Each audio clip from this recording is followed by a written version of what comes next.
নমস্কার বন্ধুরা, আমার আজকের রেসিপি চিকেন ভাপা। এর জন্য আমি এখানে 500 থেকে 600 গ্রাম চিকেন নিয়ে নিয়েছি।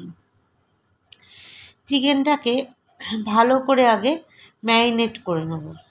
এর জন্য আমি এখানে দিয়ে দেব আদা রসুনের পেস্ট 2.5 চামচ মতো। এবার একে একে সমস্ত মশলাগুলো আমি এর মধ্যে দিয়ে নেব হলুদ গুঁড়ো, আর দেব কাশ্মীরি রেড চিলি পাউডার। শুকনো লঙ্কার গুঁড়োটা আমি ইউজ করি না, আপনারা করতে পারেন, যেমন ঝাল খাবেন সেরকম। কাশ্মীরি রেড চিলি পাউডার একটু দিয়ে দিলাম। এবার এর মধ্যে দিয়ে দেব স্বাদ অনুযায়ী লবণ, তার আগে দিয়ে দিলাম জিরে গুঁড়ো। একটু জিরে গুঁড়ো দিলে চিকেনে খেতে ভালো লাগে। এবার দিয়ে দেবো স্বাদ অনুযায়ী লবণটা, আর টমেটো কুচি দিয়ে দিলাম। টমেটোটা আমি এখানে হাফ নিয়েছি। এইবার লবণটা দিলাম।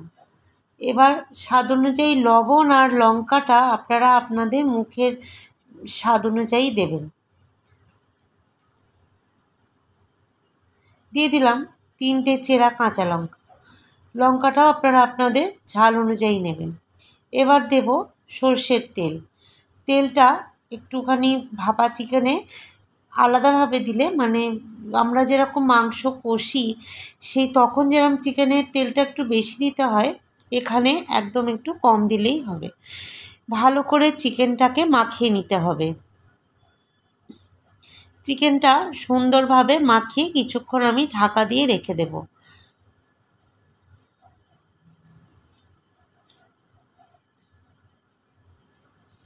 প্রত্যেকটা চিকেনের গায়ে যেন মশলাগুলো ঠিকঠাকভাবে লেগে যায় সেই দিকটা দেখতে হবে। তো যাই হোক, চিকেনটা ভালো করে মাখিয়ে আমি কিছুক্ষণ ঢাকা চাপা দিয়ে রেখে দেব। এবার ঢাকাটা খুলে গ্যাসটা অন করে দেব। চিকেনটা এবার ভালো করে কষাতে হবে। দিয়ে আমি আবার একটুখানি ঢাকা চাপা দিয়ে দিলাম কষিয়ে নিয়ে। এই যে দেখুন, চিকেনটা থেকে অল্প একটুখানি জল বেরিয়েছে, তো আবার একটুখানি আমাকে চিকেনটা কষাতে হবে। ভাপা চিকেনের নিয়মই হচ্ছে ভালো করে কষানো। তো আমি এখনও কিন্তু এখানে পেঁয়াজ ইউজ করিনি। আমি এখানে কাঁচা পেঁয়াজটা ওপর থেকে দিইনি। পেঁয়াজটা আমি দেব সবার লাস্টে। তো শুধু কষানোটাই এখন এখানে কাজ। যখন কষাবেন তখন মাংসটা ভালো করে কষিয়ে তারপরে আবার ঢাকা দেবেন। আর কষানোর সময় গ্যাসটা একটুখানি হাই ফ্লেমে রাখবেন। যখন ঢাকা দেবেন তখন শুধু লো ফ্লেমে করবেন। তাতে করে কষানোটা ভালো হবে, এবং লো ফ্লেমে যখন ঢাকা দেবেন তখন সেটা সেদ্ধটার জন্য ঢাকা দিতে হবে।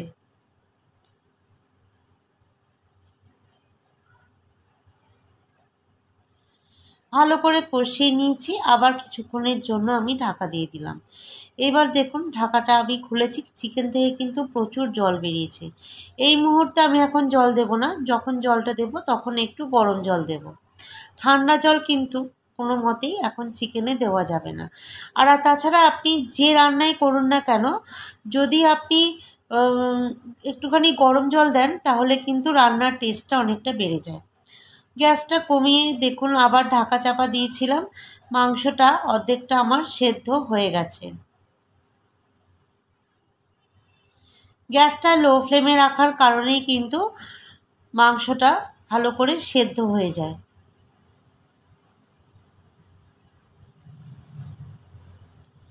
ভালো করে নাড়াচাড়া করে নিলাম মাংসটাকে।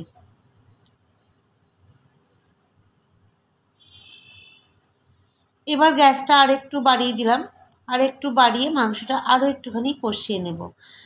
এখানে আমি একটু গরম জল করে নিয়েছি, সেই জলটা আমি পরিমাণ মতো, মানে যেরকম গ্রেভি খাবেন সেরকম জল এখানে দিয়ে দেবেন। দিয়ে মাংসটা আর একটু সেদ্ধ হওয়ার জন্য আমি একটু ঢাকাটা দিয়ে দেব। 5-7 মিনিট বাদেই ঢাকাটা খুলে নিলাম। দেখুন গ্রেভিটা কিন্তু বেশ সুন্দর এসছে, আর মাংসর কালারটাও কিন্তু খুব সুন্দর এসছে। মাংস কিন্তু সেদ্ধও হয়ে গেছে। এবার আমি এখানে দিয়ে দেব একটুখানি ঘি আর গরম মশলা। এখানে দিয়ে দিলাম একটু ঘি, অল্প একটুখানি ঘি দিয়ে দিলাম। আর নামাবার আগে দিয়ে দেবো একটুখানি গরম মশলার গুঁড়ো।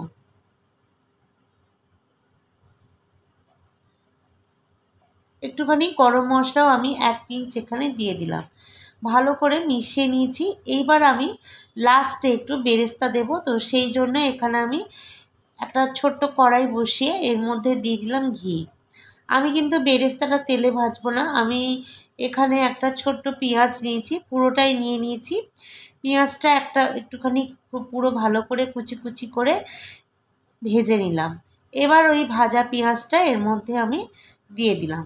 সব শেষে এই বেরেস্তাটা দিলাম। এটা একদম একটা নতুন প্রসেস, তো আপনারা ইচ্ছা হলে এই রকম একটা প্রসেস ট্রাই করতে পারেন। খেতে কিন্তু দুর্দান্ত হয়েছিল ঘিয়ে ভাজা পেঁয়াজটা দেওয়ার পর। এবার ভালো করে সমস্তটা মিশিয়ে আমি এবার সার্ভ করে দেব।